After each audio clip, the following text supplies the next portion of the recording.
warahmatullahi wabarakatuh. Selamat datang di Kokempe, Komunitas Kajian Ilmu Manajemen Pendidikan.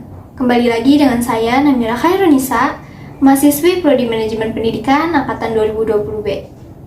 Video ini dibuat untuk memenuhi tugas mata kuliah Manajemen Pemasaran Jasa Pendidikan yang diampu oleh Bapak Amil Muhammad selaku dosen UNJ. Dan pada kesempatan kali ini, saya akan memaparkan materi mengenai keputusan harga. Yuk kita simak videonya. Yang pertama ada harga atau price. Harga merupakan salah satu unsur bauran marketing yang mempunyai peranan sangat penting. Dalam teori ekonomi telah dijelaskan bahwa harga merupakan nilai dari suatu barang atau jasa yang dinyatakan dalam satuan moneter. Misalnya di negara kita yaitu dalam rupiah. Harga sangat penting bagi pemasar karena dari hargalah pendapatan dan keuntungan perusahaan diperoleh sehingga keberlangsungan hidup perusahaan dapat dipertahankan. Selanjutnya ada pendekatan-pendekatan umum dalam penetapan harga atau pricing. Yang pertama yaitu pendekatan umum untuk penetapan harga atau harga berdasarkan biaya.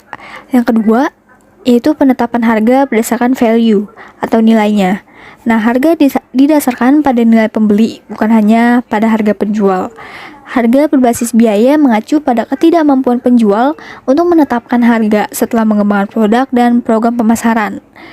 Dan sebelum pembuatan program pemasaran, sebaiknya harga dipertimbangkan bersama dengan parameter bauran pemasaran lainnya. Lalu yang ketiga yaitu harga kompetitif atau persaingan, atau kompetisi berbasis harga. Yang pertama itu harga tergantung pada situasinya dan penetapan harga penawaran tertutup. Selanjutnya ada pengaruh dan kendala. Faktor lain yang mempengaruhi harga selain permintaan dan biaya yaitu yang pertama perekonomian. Kondisi ekonomi sangat mempengaruhi tingkat harga yang berlaku. Indikator ekonomi yang sangat penting adalah fenomena inflasi. Mengontrol inflasi atau stabilitas harga adalah suatu pengaruh makroekonomi utama, serta beberapa pengaruh lain seperti mencapai tingkat pertumbuhan ekonomi yang tinggi, mengatasi masalah pengangguran, menjaga keseimbangan pembayaran, dan mendistribusikannya secara adil dan merata. Yang kedua yaitu daur hidup produk. Setiap perusahaan akan mencari strategi pemasaran yang tepat untuk produk mereka, sehingga target pasar dan tujuan pemasaran bidang tersebut dapat tercapai.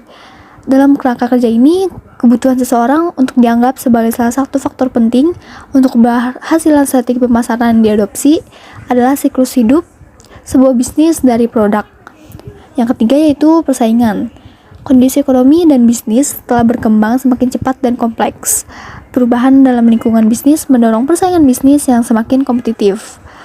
Dan setiap perusahaan, baik yang bergerak di bidang jasa maupun non-jasa, dalam melakukan kegiatan bisnis membutuhkan strategi yang akan menempatkan perusahaan di posisi yang terbaik dan mampu bersaing untuk terus berkembang dengan mengoptimalkan semua sumber daya potensial. Yang keempat yaitu strategi promosi. Perusahaan dalam rutinitas saat ini sering menghadapi berbagai keputusan penting terkait pemasaran perusahaan. Beberapa keputusan penting yang harus diambil dari seorang manajer perusahaan adalah penjualan strategi produk dan penentuan harga jual serta daya tarik iklan dari produksi yang dipasarkan. Nah, keputusan ini harus ditetapkan dengan benar untuk menjaga minat konsumen dalam membeli produk yang ditawarkan oleh perusahaan. Dan yang terakhir adalah kualitas produk. Kualitas produk adalah hal penting yang harus dikejar oleh setiap perusahaan jika mereka ingin produk bersaing di pasar. Lalu selanjutnya ada mengantisipasi reaksi dalam persaingan. Kondisi persaingan sangat mempengaruhi kebijakan penentuan harga bagi perusahaan atau pemasar. Oleh karena itu, pemasar perlu mengetahui reaksi persaingan yang terjadi di pasar serta sumber-sumber penyebabnya. Dan adapun sumber-sumber persaingan yang ada dapat berasal dari yang pertama yaitu barang sejenis yang dihasilkan oleh perusahaan lain, yang kedua barang pengganti atau substitusi, yang ketiga yaitu barang-barang lain yang dibuat oleh perusahaan lain yang sama-sama menginginkan uang konsumen.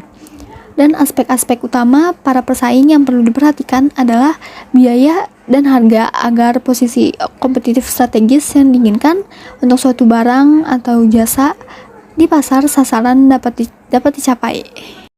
Sekian pemaparan materi mengenai keputusan harga yang bisa saya sampaikan. Kurang lebihnya mohon maaf. Wassalamualaikum warahmatullahi wabarakatuh.